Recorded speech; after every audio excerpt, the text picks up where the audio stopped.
오늘 워싱턴 사계묘 교회 성도 여러분과 함께 예배를 드릴 수 있게 되어서 아주 기쁘게 생각합니다.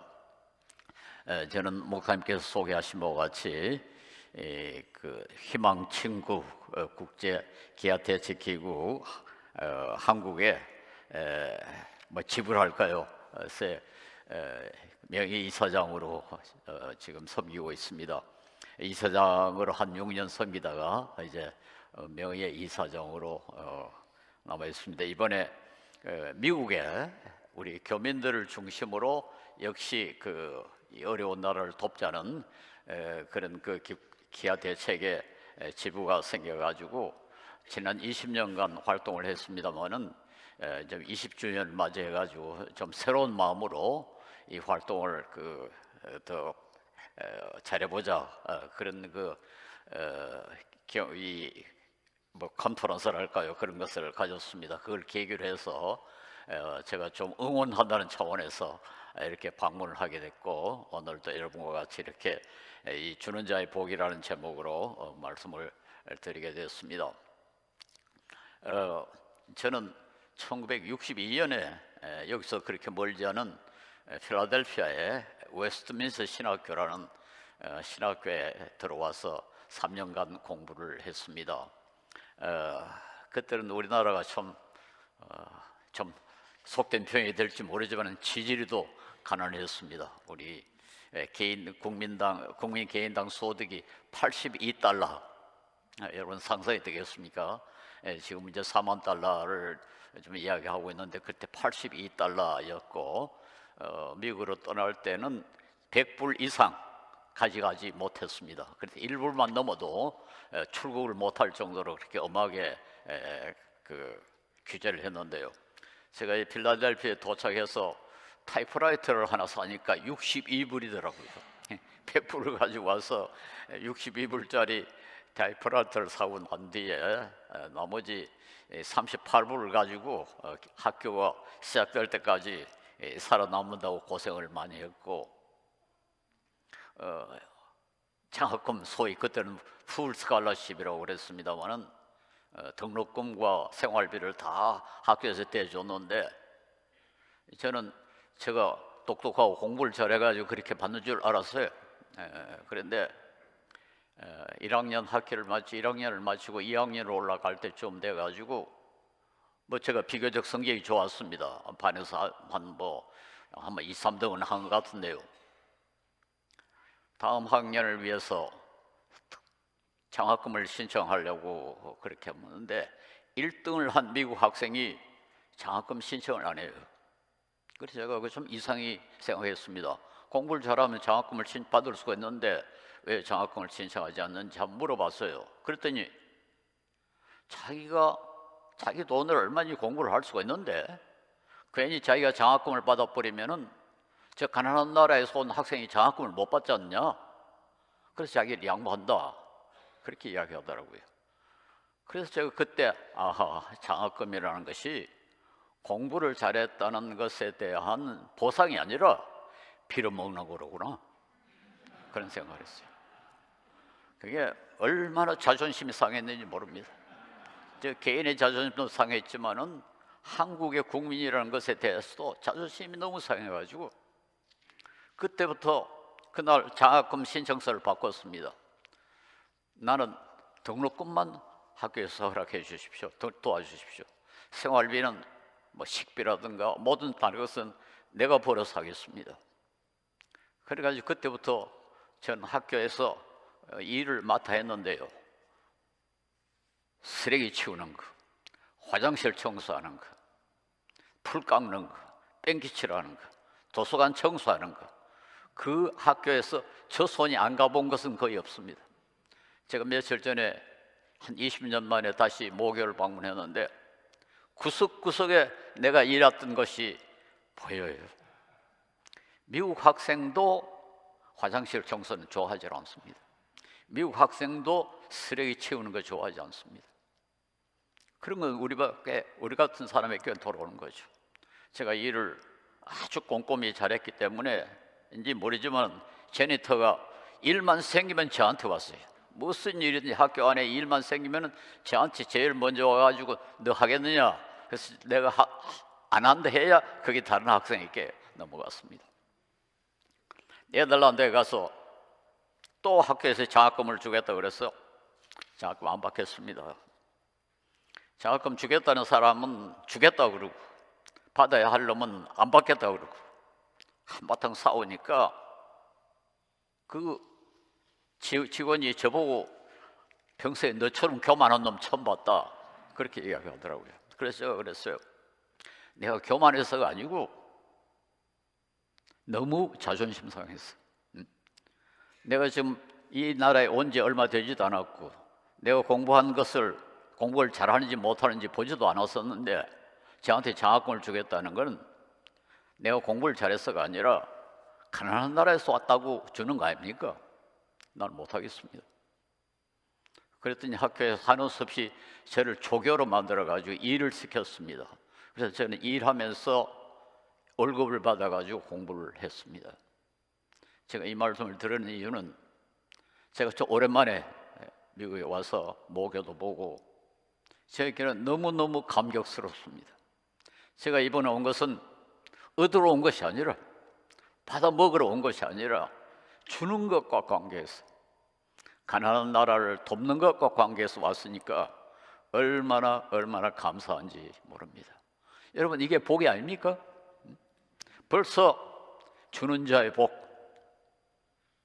주는 것이 얼마나 복되다는 것을 저만큼 실감할 사람은 아마 없을 것입니다. 여기도 보니까 연세 많은 분들이 들으시는 제가 금년에 85살입니다. 그러니까 저보다 젊으신 분들은 아마 이 얻어먹는다는 것이 얼마나 힘든다는 걸 잘 모르실 것이고 줄 수 있다는 것이 얼마나 큰 축복이라는 것을 잘 모르실 것입니다.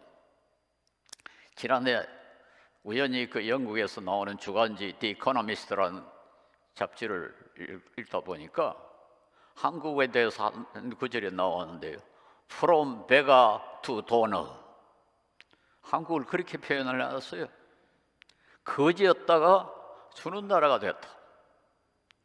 저는 그 구절이 우리나라 신문에는 전혀 언급도 안 했습니다만 저에게는 너무너무 감격스러웠습니다. 그렇습니다.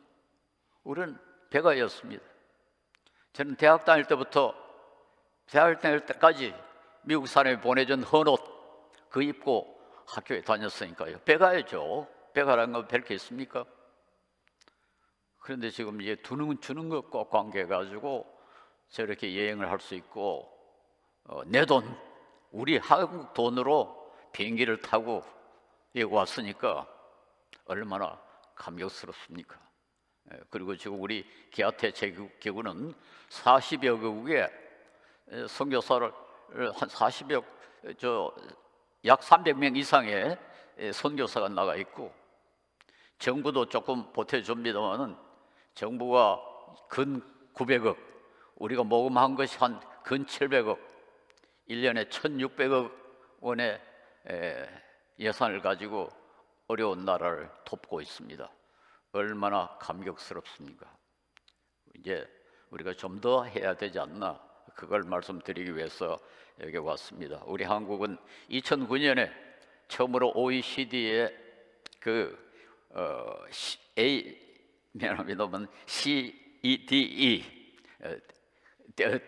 DAC Development Assistance Committee라는 것이 있는데요. 개발 원조위원회라는 위원회가 있는데 거기에 회원국이 됐습니다. 그래서 역사상 처음으로 그리고 유일하게 원조 받던 나라에서 원조하는 나라가 됐습니다. 하나님의 축복입니다. 그리고 우리는 복을 받았습니다. 이미 줄 수 있다는 것이 복이라는 사실을 우리는 아주 참 가슴 서리게 그렇게 체험하고 있습니다. 오늘 그 본문에 바울 사도가 에베소 교회 장로들에게 한 말 가운데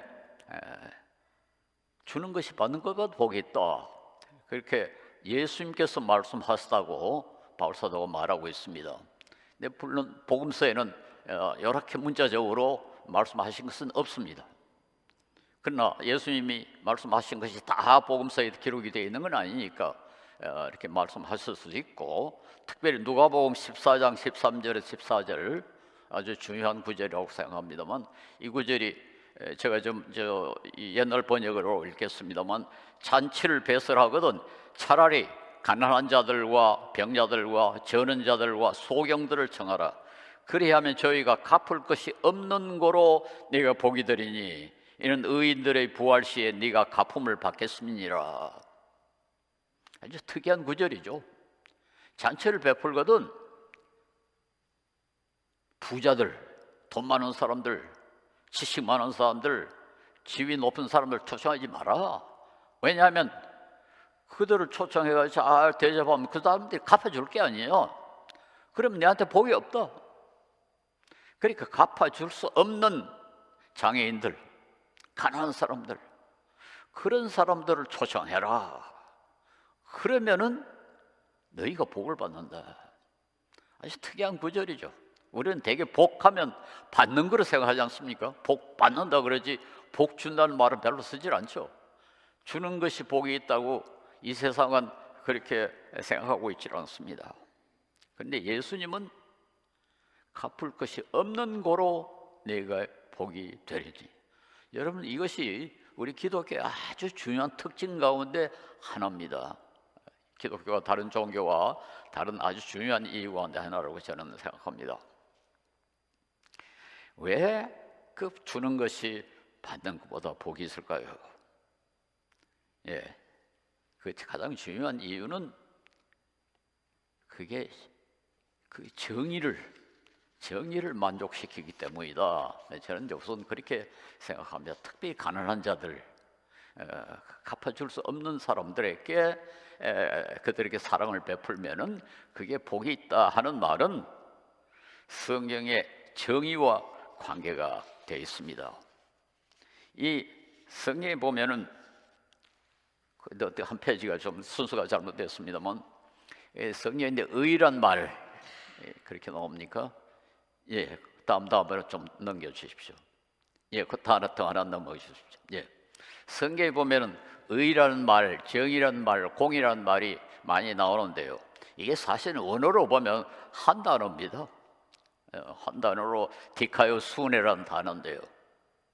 그걸 어떤 때는 의라고 번역하고, 어떤 때는 정의라고 번역하고, 어떤 때는 공이라고 번역하고 그렇게 됐습니다만은, 우리 하나님은 여러 가지 속성을 가지고 계시지만 아주 중요한 속성 가운데 하나가 뭔가 하니까 정의로운 분입니다. 하나님은 의로우신 분이고, 우리 기독교는 의를 굉장히 강조를 합니다. 어느 정도 가니까 의가 있어야 구원을 받습니다. 믿음의 의라고 그러지 않습니까? 믿음의 의를 믿음으로 의롭게 얻는다. 우리의 의가 아니고 예수님의 의이기는 합니다만은 의가 없으면 구원을 못 받습니다. 그게 다 디카요 순회, 정의라는 말과 같습니다. 우리 하나님의 여러 가지 속성 가운데 아주 중요한 것이 하나님은 의로우신 분이다. 다른 말로 표현하면 하나님이 정의로우신 분이다. 그렇게 말할 수 있죠. 어느 정도 가니까 여러분이 잘 아시는 창세기 18장에 보면은 그 소돔과 고모라의 멸망과 관계 가지고 아브라함이 하나님과 일종의談판을 하죠. 하나님께서 소돔과 고모라를 멸망시키겠다고 하시니까 아브라함이 거기에 의인이 50명이나 있으면 어떻게 하시겠습니까? 의인 50명을 그 죄인과 함께 그렇게 멸망시키지 않습니까? 하면 어떡합니까? 일종의 항의를 합니다. 하나님은 의로우신 분인데 어떻게 정의로운 사람을 갖다가 같이 벌을 줄 수 있습니까? 그러니까 일종의 인간적으로 표현하면 하나님이 맞다. 그러면 안 되지. 그래 아브라함이 하나님과談판을 합니다. 그거 가지고 나중에 10명까지 내려가지 않습니까? 의인이 10명 있어도 어떻게 하시겠습니까? 하나님이 10명만 있어도 멸망시키지 않는다. 왜냐하면 그건 정의 어긋나거든요. 나쁜 사람을 벌을 줘야지 나쁘지 않은 사람을 어떻게 벌을 줄 수 있느냐. 우리 하나님에 대한 여러 가지 속성 가운데 이 정의롭다는 것, 이건 엄청나게 중요합니다. 그래서 이 하나님 우선 정의를 사랑하시는데 주는 것이 받는 것보다 특별히 갚을 것이 없는 사람에게 주는 것이 정의와 부합하다. 우선 이런 말씀을 드리겠습니다. 일반적으로 정의라는 말을 역사상 최초로 의론적으로 다룬 사람은 그리스 철학자 아리스토텔레스입니다. 아리스토텔레스의 정의에 대한 정의는 여러 가지가 있습니다만 소위 formal definition of justice라고 정의의 형식적인 그 정의는 to treat the like cases alike, 같은 경우를 같이 취급하는 것을 정의라 그렇게 말합니다. 그러니까 예를 들어서 갑과 을이 각각 8시간씩 일했으면 임금을 같이 주면은 그건 정의롭습니다. 왜냐하면 8시간 일했다는 건 갑과 을이 다 like cases 아닙니까? 그러니까 그 사람들이 이렇게 임금을 같이 주면은 그건 정의롭다고 그럽니다. 갑과 을이 같이 있는데 어떤 사람은 임금을 많이 주고 어떤 사람은 임금을 적게 주면 그건 차별 대우하는 거거든요. 그러니까 like cases alike가 아니란 말이에요. 그러니까 정의라는 것은 같은 경우를 같이 취급하는 거다. 그런데 왜 고아와 과부와 이 약한 사람들, 갚아줄 수 없는 사람들을 돕는 것이 하나님을 기쁘시게 하는 거 하니까 그게 정의이기 때문입니다. 정의. 그게 어떻게 정의냐? 왜 약한 사람을 돌보는 것이 정의냐? 구약성경에 보면 하나님이 항상 고아와 과부와 나그네를 돌봐라 그러거든요. 왜냐하면 고아와 과부와 나그네는 그 사회에서 약한 사람들이다. 근데 약한 사람을 돌보는 것이 왜 정의냐? 그 이유는 정의가 깨지면은 약한 사람이 제일 먼저 그 피해자가 되기 때문에 그렇습니다. 고아와 과부와 객은 돌봐줄 사람이 없어요. 그래가지고 사회 정의가 깨지면은 그 사람들이 제일 먼저 그 피해자가 됩니다. 예를 들어서 우리 정의를 파괴하는 것 가운데 가장 많이 사용되는 것이 뇌물 아닙니까? 뇌물.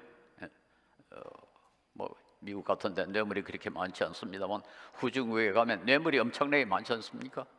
그런데 머리라는 사람이 뇌물을 어떻게 표현했는가 하니까 Bribery is direct transfer of money from the poor to the rich.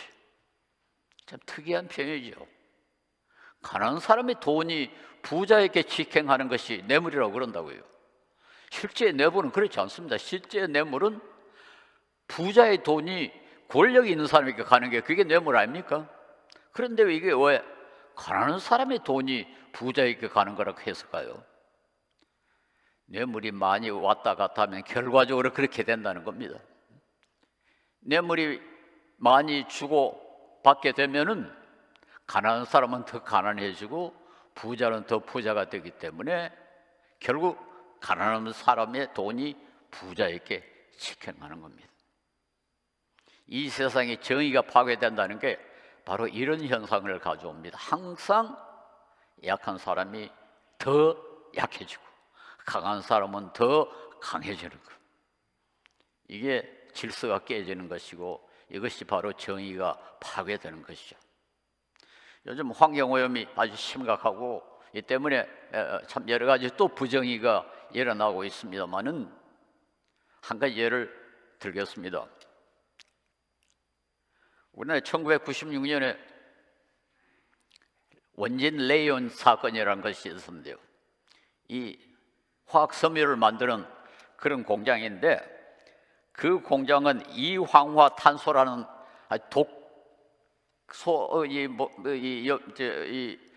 아주 그 몸에 해로운 그런 가스를 많이 배출한대요. 그걸 일본이 개발했습니다. 그래서 일본에서 이 이황화탄소 가스에 중독이 많이 돼가지고 일본이 경제 수준이 높아지니까 이걸 외국에 팔아야 되겠다. 그럼 누가 사겠습니까? 가난한 나라가 삽니다. 그래서 한국이 그걸 샀어요. 헐값으로. 그걸 서울 근방에 있는 구리라는 곳에 설치를 했는데 거기서 역시 이 이황화탄소가 나와가지고 8사람이 죽고 230여 명이 장애자가 됐습니다. 그러니까 이제 우리나라도 경제 수준이 조금 높아지니까 이런 공장은 우리나라에서 가져올 수 없고 또 팔았습니다. 또 어느 나라가 사는 거니까 그때 우리보다 훨씬 가난한 중국이 사왔습니다. 그래서 중국에 가서 또 그 때문에 사람이 죽고 장애자가 생기니까 중국이 또 팔았습니다. 지금 북한에 가 있습니다. 그게 재미있는 현상이죠. 이런 것이 정의가 깨어지는 하나의 모습입니다.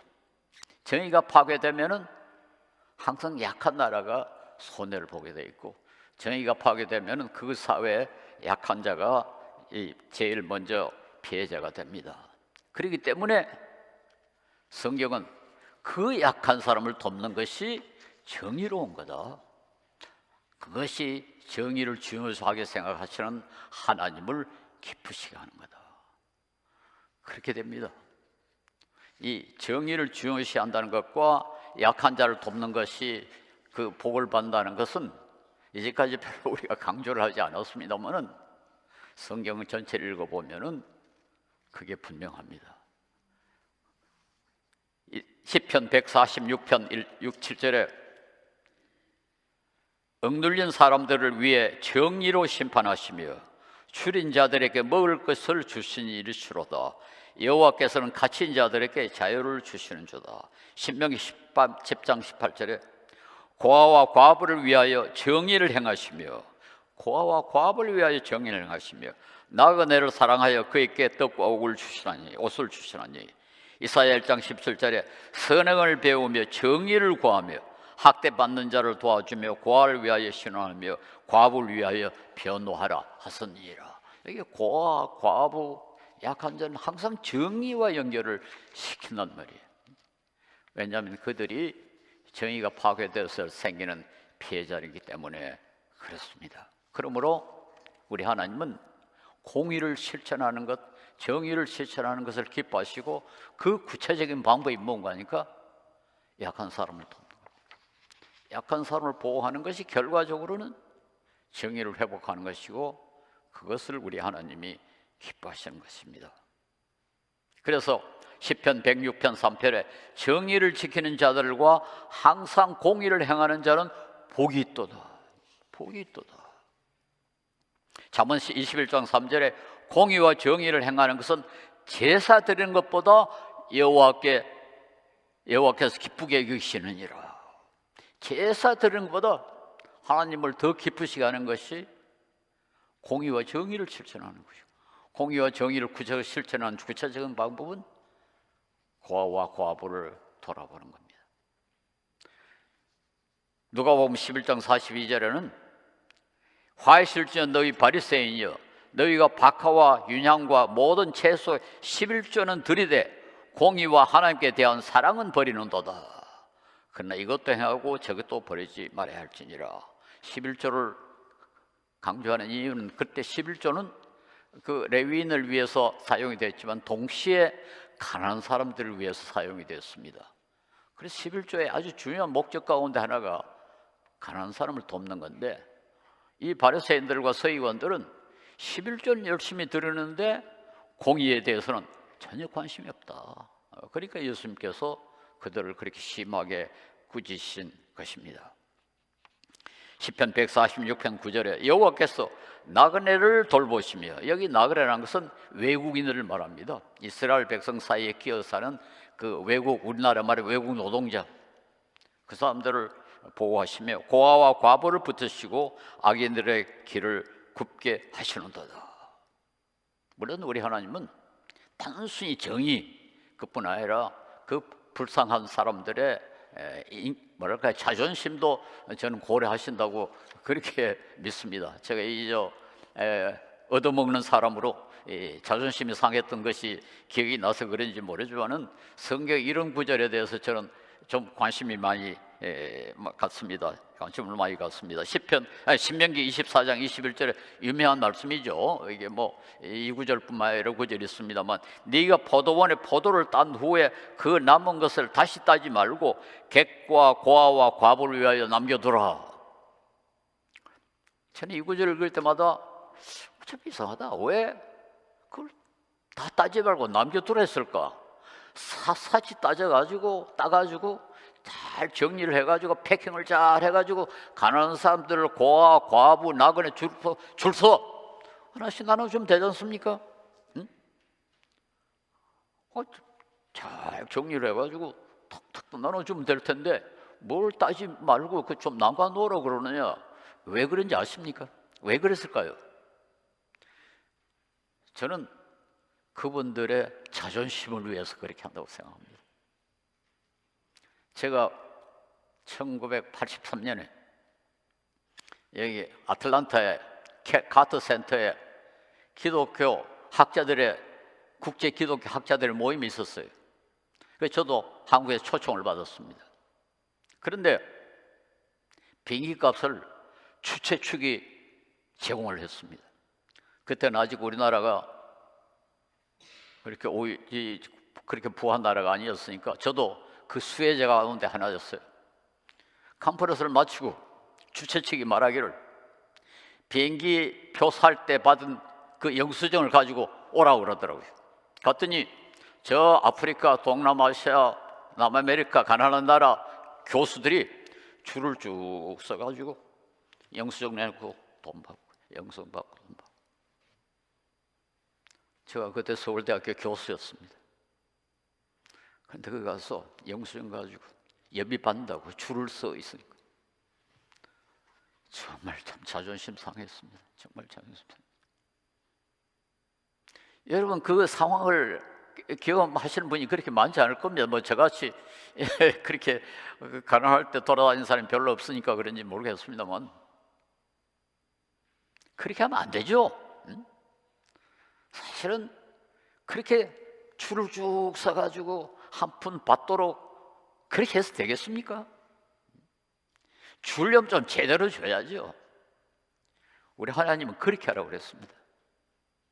어둑어둑해져가지고 다른 사람이 없을 때 가서 이삭도 좀 줍고 포도도 좀 따고, 그래서 먹으면은 체면이 좀 덜 구기겠죠.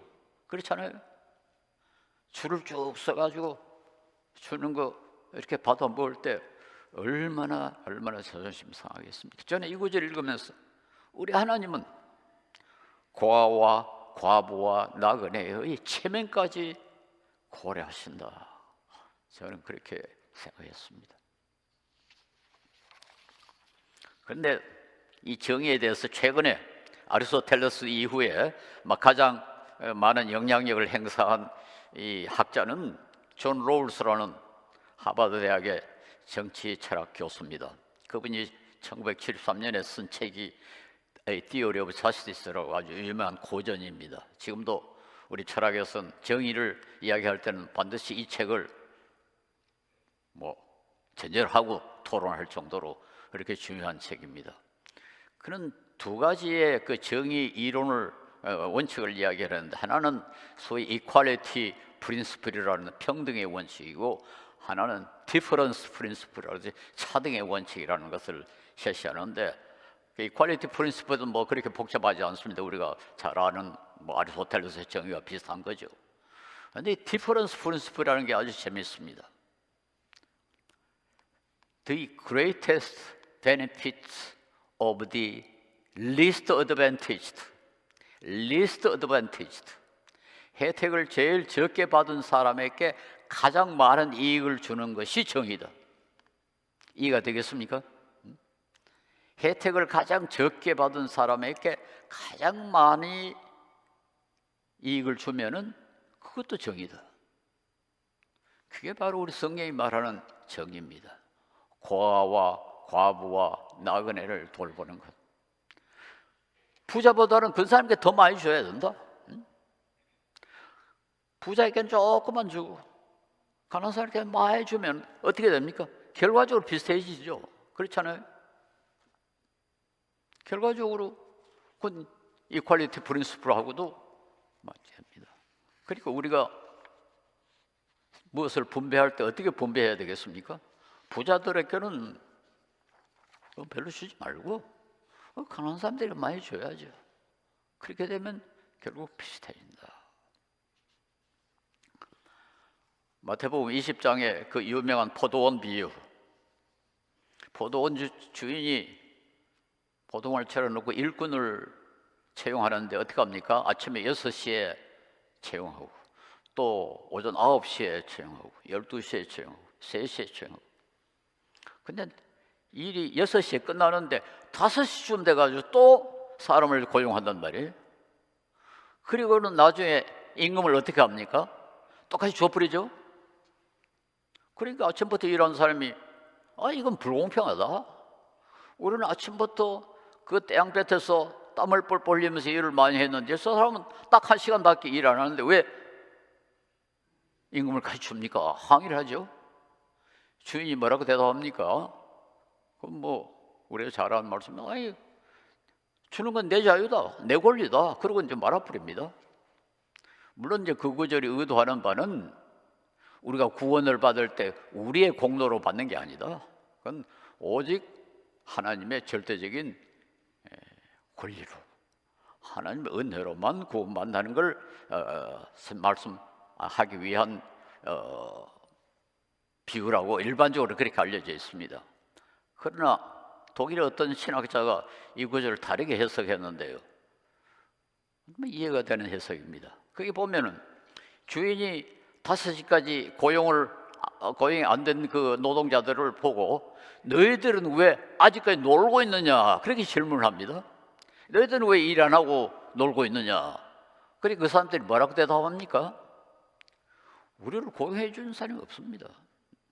우리에게 일 시키는 사람이 없으니까 우리가 한번 일하기 싫어서 노는 게 아니고 우리를 고용해 주는 사람이 없으니까 이렇게 일합니다.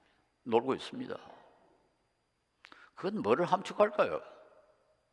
왜 그 사람들이 고용 안 됐을까요? 몸이 약하거나 기술이 없거나 병이 있거나 그 사람들 고용해 봤자 그 노동의 가치를 제대로 행사하지 못할 그런 사람들이기 때문에 고용 안 했지. 괜히 주인이 그 사람들을 고용 안 했겠습니까? 여러분이 주인이라면 병든 사람, 기술 없는 사람, 그런 사람 고용하겠어요? 그런데 그런 사람은 그 전날에는 어땠을까요? 그 전날도 역시 일 못했겠죠. 그 전날은요, 역시 못했겠죠. 그러면 어떻게 되겠습니까?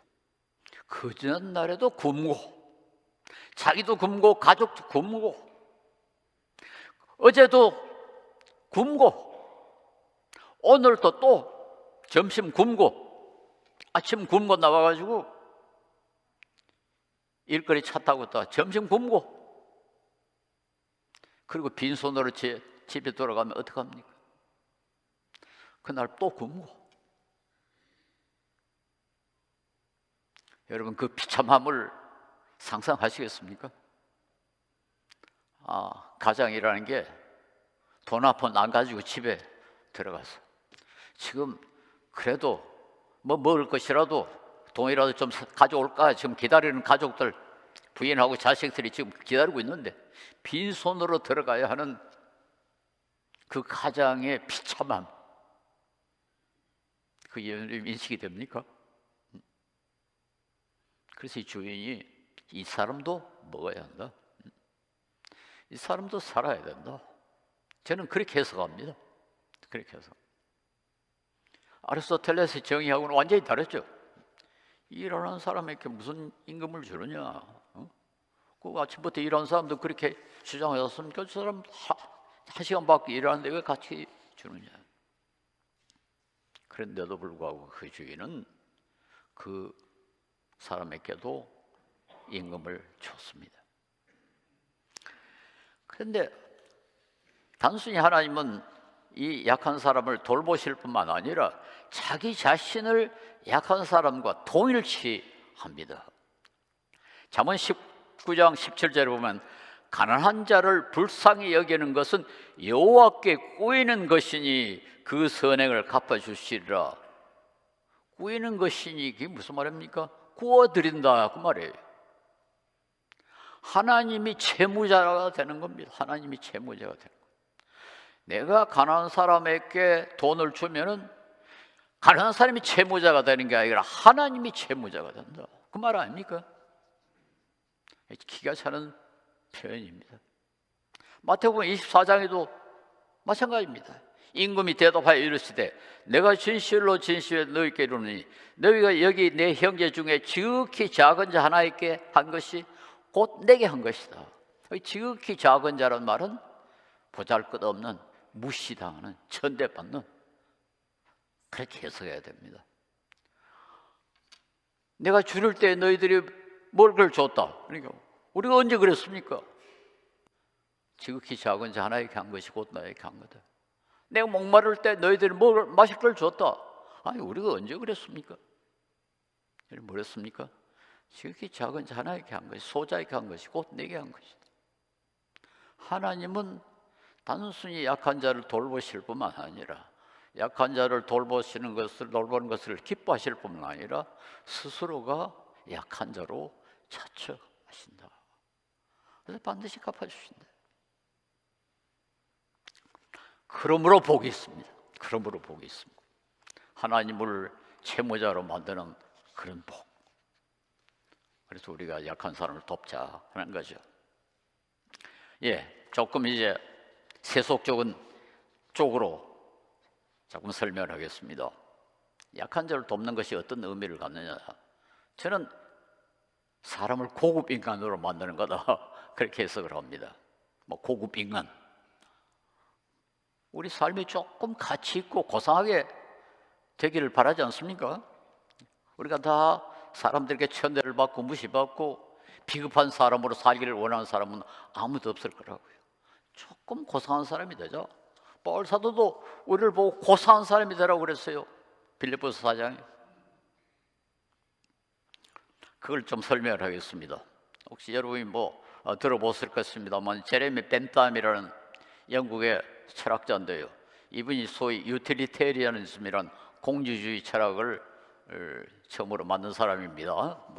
존 스튜어트 밀이라는 사람과 같이 그 공유주의를 시창한 사람으로 알려졌는데 그의 그 유명한 책에 보면은 자연은 인류를 고통과 쾌락이란 두 주권자 밑에 두었다. 우리가 무엇을 해야 하며 무엇을 할 것인가를 그들만이 지적하고 결정하도록 한다. 그 둘은 우리가 행하는 것, 말하는 것, 생각하는 모든 것을 지배한다. 사람의 행동을 결정하는 것이 딱 두 가지라고 그랬어요. 하나는 행복이고 하나는 고통이다. 쉽게 말해서 모든 사람은 다 행복을 추구하고 모든 사람은 다 고통을 회피한다. 그것이 우리 삶을, 우리의 모든 행동을 결정한다. 그게 이 유틸리테리아니즘의 아주 중요한 내용입니다. 파스칼이라는 철학자도 사람이 쾌락을 추구하고 고통을 싫어한다는 것은 증명할 필요가 없다. 뻔하다. 우리 모두가 느낀다. 그렇게 주장했습니다. 그런데 고통과 쾌락, 그 두 가지 중에 어느 게 더 중요할까? 벤담이나 다른 밀 같은 사람은 그게 둘 다 중요하다. 비슷비슷하게 중요하다. 이렇게 생각했습니다. 그러나 그보다 훨씬 더 늦게 철학을 한 칼 포퍼라는 사람은 그렇지 않다. 고통이 훨씬 더 중요하다.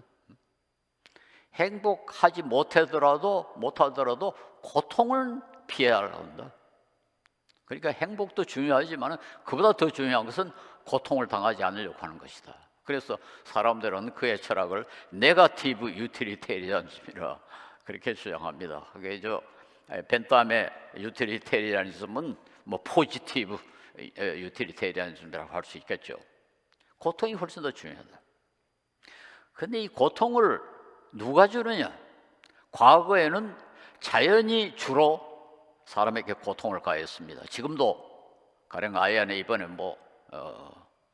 이 태풍 같은 거, 화산 폭발, 지진, 가뭄 이런 것이 사람들에게 고통을 가했는데 옛날에는 전적으로 자연이 고통을 가했습니다. 정년이 지고 풍년이 지고 뭐. 그런데 시간이 가면 갈수록 이 자연이 주는 재난은 과학과 과학기술을 통해서 상당히 극복했습니다.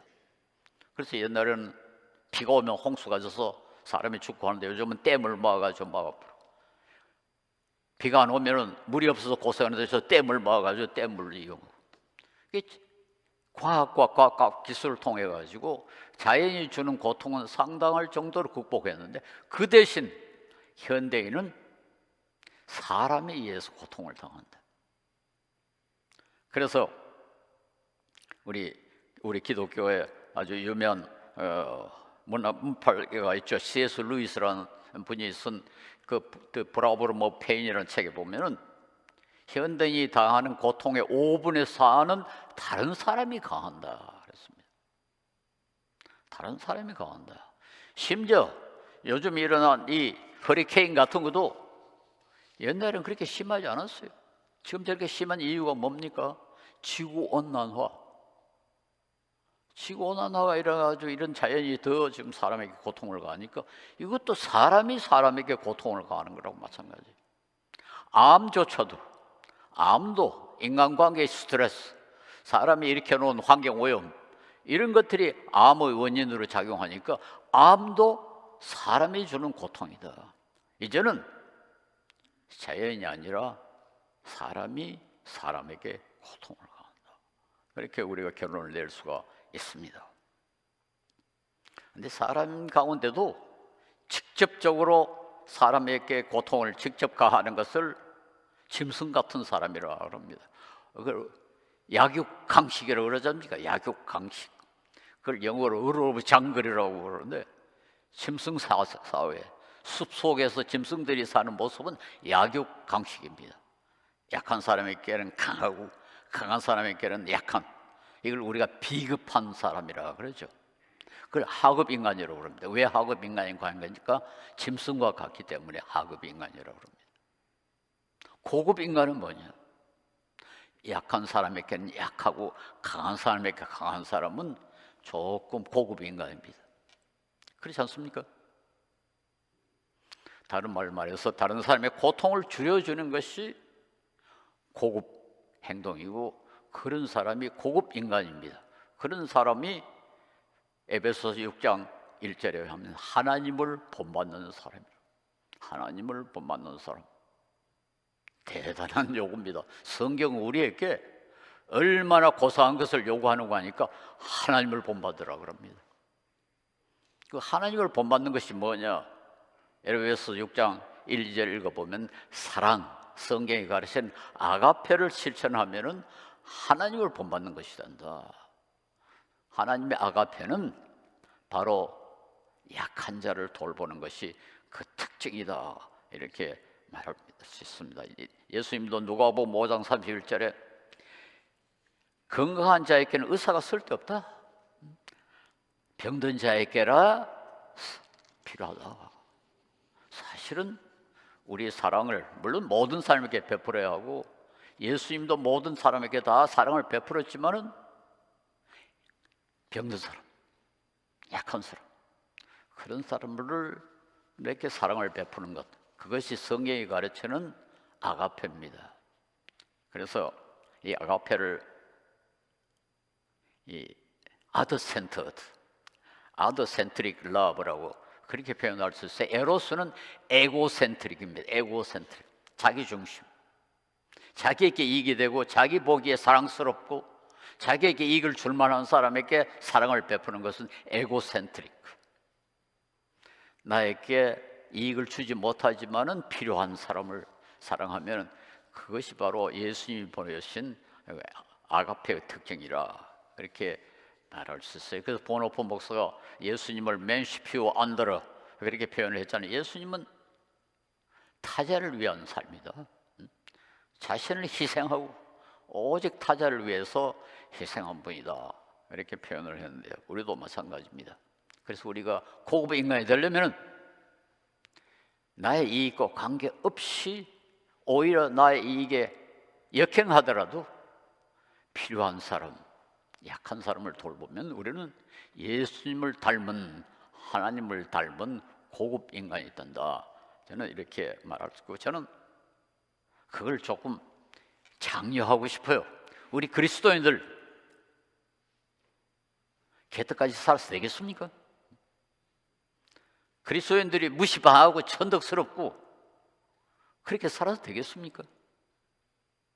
저는 이번에 여기 와서 참 많은 감동도 받고 합니다만, 하나 아주 간절히 부탁하는 것이 있습니다.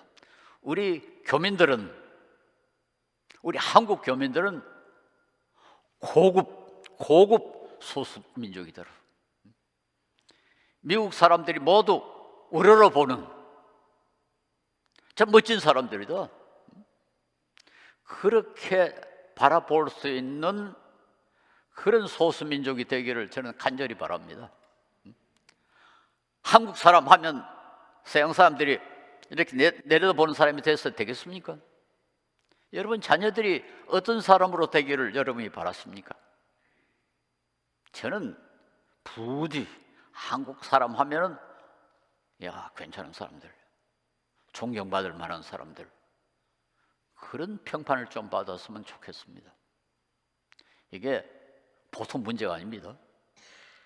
불어에 가면요, 불어에 신우아란 단어가 있어요. 여기 혹시 중국인들이 계시면 용서하십시오. 신우아란 말은 두 가지 뜻을 갖고 있어요. 하나는 중국 사람이라는 뜻을 갖고 있고, 하나는 시끄럽게 떠드는 것, 그런 뜻을 갖고 있어요. 아주 부정적인 의미입니다. 부정적인 의미. 이게 사전에 들어가 있어요. 프랑스 사전에. 그 사전에 한번 올라가면요, 잘 없어지지 않습니다. 우리 한국인에 대해서는 부디 그런 단어가 만들어지지 않았으면 좋겠어요. 그렇게 하려면은 여러분이 모범을 보이고 문화를 만들어야지, 그게 저절로 이루어집니까? 단순히 머리 좋고 뭐 공부 잘한다 해가지고 그렇게 되는 게 아닙니다. 정직하고 세금 잘 내고, 그 무엇보다도 약한 사람 돌보고. 한국 사람, 저 사람들은 약한 사람 돌보는 사람들이다. 저 사람들은 거짓말 안 한다. 저 사람들은 탈세 안 한다. 그런 평판을 좀 듣도록 만들어야 되는데, 그게 어떻게 만들어집니까? 노력하지 않고는 되지 않습니다. 저는 한국의 시민운동을 수십 년간 한 사람입니다. 공명선거 운동을 16년간 했습니다. 우리 한국의 공명선거가 그래도 지금 상당히 깨끗해졌습니다. 그게 저절로 되는 게 아니에요. 참 돈 많이 썼습니다. 제 개인 돈 많이 쓰고 시간 많이 바치고. 우리 민주주의라는 게 선거가 제대로 이루어지지 않고는 안 된다. 그래서 뛰어다니면서 공명선거 운동을 했는데요, 우연히 이루어지질 않습니다. 그래서 저는 우리 한국 교회가 지금 교민사회 중심이 돼 있으니까, 교회가 연합을 해가지고 우리 한국 사람들 문화 바꾸자. 한국 사람은 일체 탈세 안 한다. 절대로 거짓말하지 않는다. 한국 사람들은 불쌍한 사람 도와준다. 그런 문화를 만들어야 됩니다. 그래서 여러분의 후손들이 부디 존경받아서, 뭐 직장에 가서 한국 사람 하면 쳐다보고, 한국 사람 사위를 만나면 모두 축하를 받고, 한국 며느리를 얻었으면 모두 축하하고, 그게 저절로 이루어지질 않습니다. 부디 좀 그런 문화가 형성되기를 저는 간절히 바랍니다. 근데 이렇게 하려면은 절제하지 않고는 안 돼요. 절제라는 건 우리 욕망, 그걸 조금 억누르는 겁니다. 모든 사람은 사람은 속에 가면서 돈 벌기 원하죠.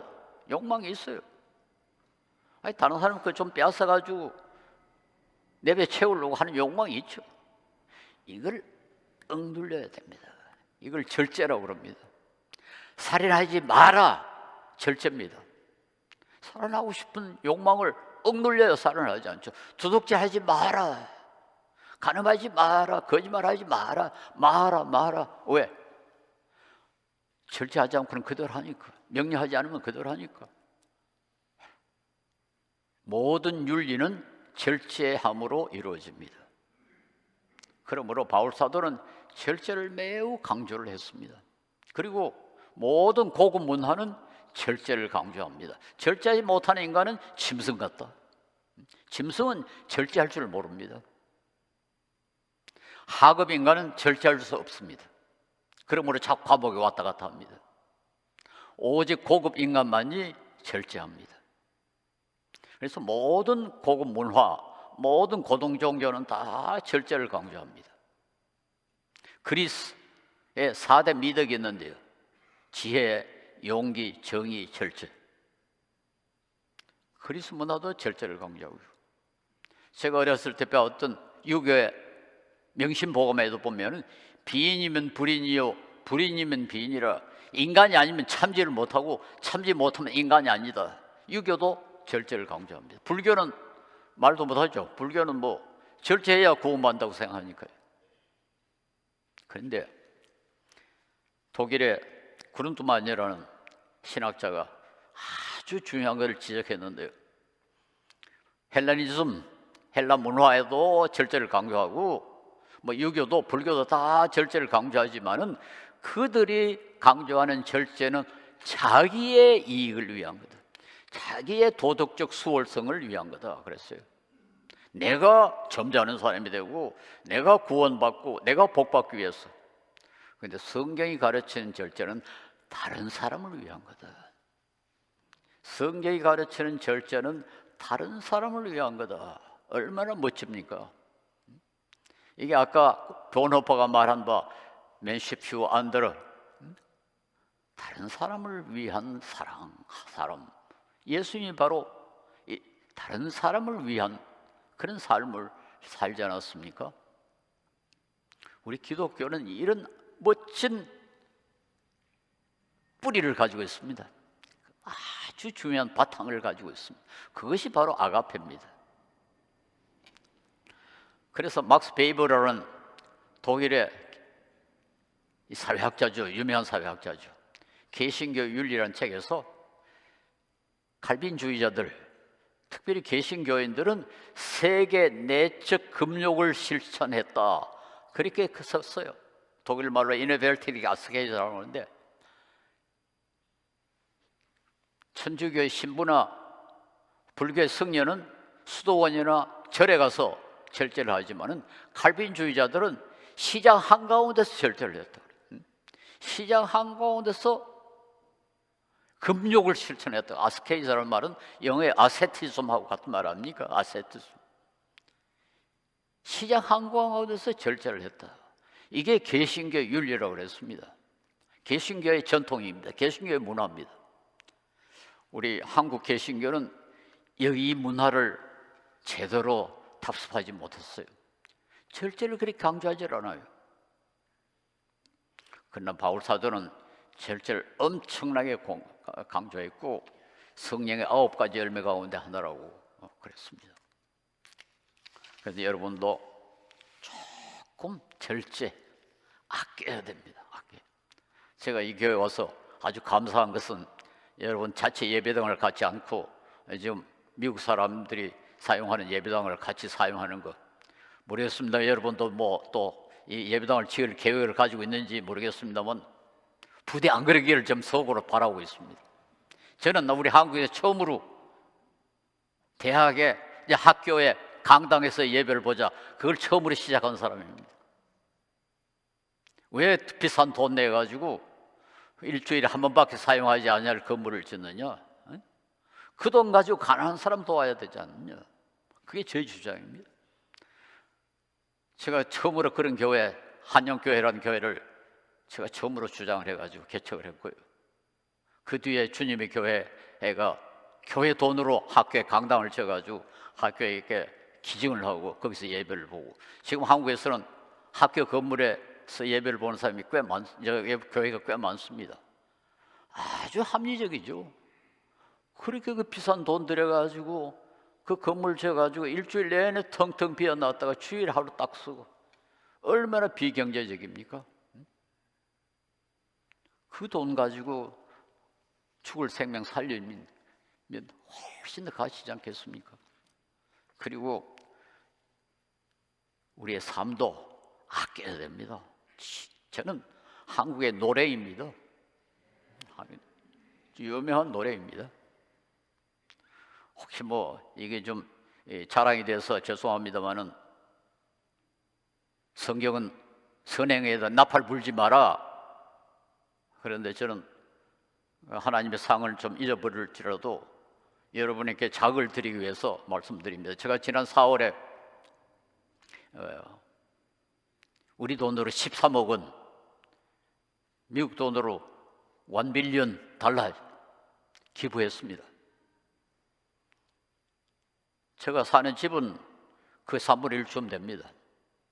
우리 아들은 한 6분의 1 정도의 집에 살고 있습니다. 그러니까 저한테 큰 돈이죠. 그 돈을 어떻게 모았느냐? 저는 부동산 투기를 한 일도 없고 증권도 한 일이 없습니다. 아껴서 모았습니다. 저는 지독하게 아낍니다. 한 푼이라도 아끼려고 그렇게 애를 씁니다. 그래서 미국에 와보니까 죄송합니다만 속이 상해요. 너무 낭비를 많이 해요. 여러분, 미국은요 지구온난화의 주범입니다. 주범. 지금 세계에서 이산화탄소를 제일 많이 배출하는 나라 중국이고 둘째가 미국입니다. 그런데 중국은 인구가 많으니까 개인당으로 말하면 미국이 제일 많은 이산화탄소를 배출해가지고 허리케인도 일어나고 산불도 일어나고, 파키스탄은 국토의 4분의 1이 물에 잠기고, 파키스탄은 공업이 발달되지 않아가지고 이산화탄소 거의 배출하지 않습니다. 태평양의 투왈루라는 나라는 지금 땅 전체가 물속으로 가라앉고 있어요. 그 나라 공장 하나 없습니다. 미국이, 중국이, 인도가 일으켜놓은 이산화탄소로 엉뚱한 사람들이 지금 고통을 받고 있습니다. 이래서 되겠습니까? 좀 아껴야 됩니다. 좀 아끼십시오. 아낀다는 게 단순히 그거 가지고 돈 벌기 위해라고 아끼라는 건 아닙니다. 아끼는 그 자체가 윤리적입니다. 환경오염을 줄이고 자원 고갈을 줄이고, 이 세대는 우리 후손들에게 큰 죄를 짓고 있습니다. 후손들이 써야 할 에너지 다 써버리고 후손들에게 쓰레기만 남겨놓고 참 못된 짓을 하고 있죠. 저희 우리 집사람하고 같이 왔습니다만, 저희 집은 겨울에 부엌에 난방을 하지 않습니다. 우리 부엌은 냉방입니다. 그러니까 냉장고도 별로 작동하지 않고 음식 별로 상하지 않고, 저는 지난 50년간 이발소에 가본 일이 없습니다. 우리 집사람이 집에서 깎아줍니다. 저는 택시를 웬만하면 안 탑니다. 그러면 택시 타면 팁을 많이 줍니다. 아껴야 됩니다. 아껴야 됩니다. 제가 자랑하는 김에 다음 사진을 하나 넘겨주십시오. 저기 보면 뒤에 지붕이 허연 건물이 있습니다. 제가 한 20여 년 전에 2천만 원 보내가지고 말라위라는 나라에서 지은 건물입니다. 그 다음 사진 한번 보십시오. 조금 위에 잘 보이지 않습니다만, 저기 보면 손봉호홀이라고 써붙여 놨습니다. 2천만 원 가지고 미국 돈으로 2만 불도 안 되죠. 우리나라에서는 2천만 원 가지고 땅 한 평도 못 삽니다. 서울시에는 땅 반 평도 못 삽니다. 말라위에 가니까 저렇게 큰 건물이 만들어지고, 거기서 장애인들 지금 프로그램 30몇 개가 저 안에서 운영이 되고 있습니다. 이번에 코로나 때 저 지붕에 태양광 시설을 설치를 해가지고 그걸 가지고 전기로 미싱을 돌려가지고 이 마스크를 만들어서 한국 돈 1억 원어치를 이익을 올렸습니다. 우리 장애인들이 한국 돈 1억 원, 그 집값보다 몇 배나 되는 거 아닙니까? 조금 아끼면은, 여러분이 조금 아끼면은 그런 효과를 거둘 수 있습니다. 요즘처럼 달러 값이 비쌀 때는 여러분 조금 아끼는 것이 얼마나 큰 효과를 거둘 수 있는지요. 그래서 넉넉한 사람의 절제는 가난한 사람들에게 큰 이익을 줄 수 있습니다. 그래서 부디 단순히 돈 아끼기 위해서, 무슨 돈 많이 모으기 위해서 절제하실 것이 아니라 약한 사람을 돕기 위해서, 그리고 절제하는 그 자체가 윤리적이기 때문에 저는 절제해야 된다고 생각하고, 특별히 미국에 사는 여러분은 절제의 모범을 보여야 됩니다. 조금 더 세속적으로 여러 가지 실험에 의하면은 어려운 사람을 돕고 봉사를 하고 그렇게 하면은 더 건강해진다고 그럽니다. 미국의 어느 양로원에 실험을 했는데요, 노인들 두 그룹으로 나눠가지고 한 그룹은 봉사를 받게 하고 한 그룹은 봉사를 하도록 만들었습니다. 그런데 결과적으로 보니까 봉사하는 그룹이 훨씬 더 건강하더라, 오래 살더라. 하버드 학생들에게 테레사 수녀의 자선 활동을 동영상으로 보여줬더니, 그리고 피검사를 했더니 면역력이 늘어났더라. 다른 사람이 하는 봉사, 그것만 봐도 건강에 도움이 되더라. 그 외에 많이 있습니다. 지금 BBC가 60세 이상의 은퇴자 129명을 두 그룹으로 나눠가지고 한 그룹은 주당 3시간 무료 봉사를 하도록 하고 한 그룹은 취미 활동을 하도록 했더니 무료 봉사한 그룹이 훨씬 더 건강해지더라. 그 외에도 얘는 얼마든지 있습니다. 이건 아주 과학적으로 증명된 사실입니다. 그래서 여러분이 약한 사람을 돕으려고 조금 양보하고 봉사하면 여러분 자신도 절대로 손해보지 않는다. 저는 저걸 경험합니다. 훨씬 손해가 안 보고 오히려 더 건강해지고 여러 가지로 이익이 되더라, 이렇게 주장할 수 있습니다. 그리고 교회는 구제하지 않으면은 교회의 아주 중요한 사명 2가지 가운데 하나를 안 하는 겁니다. 예루살렘 초대교회는 2가지, 사도는 말씀 전하는 것과 기도하는 일에 전념했고, 구제는 누가 했습니까? 집사가 했습니다. 구제하지 않는 집사는 성경적인 집사가 아니에요. 성경하고 아무 관계 없습니다. 집사의 본래 목적은 구제하는 겁니다. 바울 사도는 선교사였습니다. 그런데도 불구하고 갈라디아서 2장 1절에 보면 바울 사도가 예루살렘에 갔을 때 게바와 요한과 야고보가 너희들은 이방인에 가서 전도하라, 우리는 유대인에게 전도하겠다. 그러나 한 가지 부탁하는 게 있다.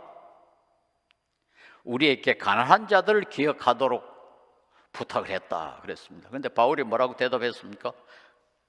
이것은 나도 본래부터 힘써 행하노라. 본래부터 하고 있었다. 그리고 오늘 본문에도 그렇지 않습니까? 바울 사도가 내 이 손으로 일해가지고 나와 내 동행들을 쓸 것으로 공부했을 뿐만 아니라 뭐랬습니까? 가난한 자를 돕고.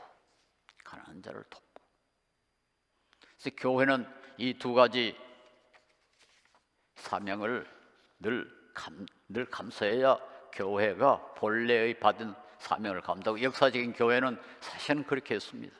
근데 최근에 와서 이상하게 이 구제하는 일, 어려운 사람을 돕는 일에는 점점 더 관심을 쓰지 않고 오직 선교에만 관심을 쓰는데, 선교도 우리 기아대책이 추구하는 것과 같이 해야 됩니다. 빵과 복음을 같이 전해줘야지, 복음만 가지고 굶는 사람께 복음을 전하면 그게 몇 개 들어가겠습니까?